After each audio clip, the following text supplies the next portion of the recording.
ГКМнын өзүнүн жетекчиси Камчыбек Ташиевди дагы досум дебей, эгерде Садыр Жапаров чын эле өзүн Ликванюга теңеп жүрөт, Ликваню болсо мамлекетти тандап, досун эмес мамлекетти тандаса, анын дагы байлыктарын текшериш керек. Анын дагы кирешелер, мисалы Болот Темиров 6 миллион доллардайды канча 2 айдын ичинде жасады деп жана нефти заводдон убагында иликтөө кылып, эртеси күнү Камчыбек Ташиевдин түздөн-түз кийлигишүүсү менен эмеден кеткен да.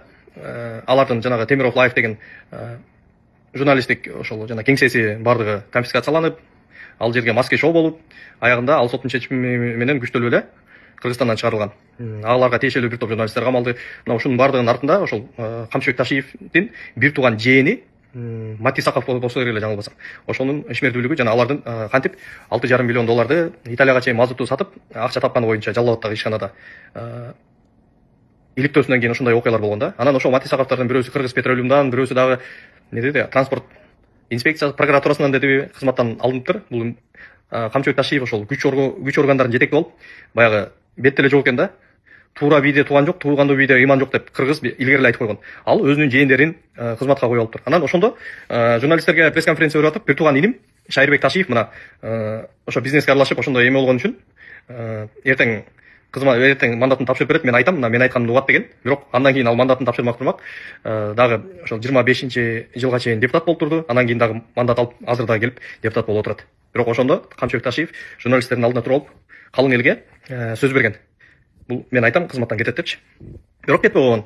Анан кечээ күнү жакында эле ошол Ташиевдин иниси Шайырбек Ташиев маалымат берип атат. Анда айтып атат алчы. 13,5 миллиард сом деген андай жок, ал деген туура эмес жазылып калыптыр, андай мындай деп. Ташиевдер Кыргызстанды каалагандай калчап турду. Анан эгерде статкомбу же салык инспекциясыбы ошол жерден ката кетире турган болсо, Камчыбек Ташиев бир эле телефон чалуу менен анын баарын оңдоп коймок.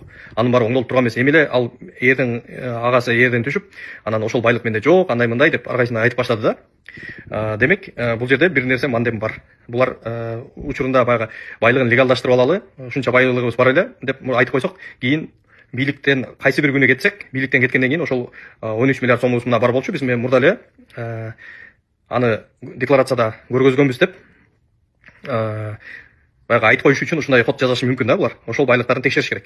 Шайырбек Ташиев, Бабанов же Салымбековго окшогон, же болбосо Нарибан Тулеев, Шакиге окшогон бизнесмен болбосо, арак чыгарбаса, мунайны чыгара эметкен эми кийин көбөйүп кетти деп атат. Албетте бийликке келгенден кийин Ташиевдер. Ага чейин анчалык деле байлыгы керек болсо Шайырбек Ташиев эмес, ушу Ташиевтердин эң кыйыны саналган Камчыбек Ташиевде дагы ал байлыктын 1/10 жок болчу да. Демек, бул жак таза эмес. Муну тазалаш керек.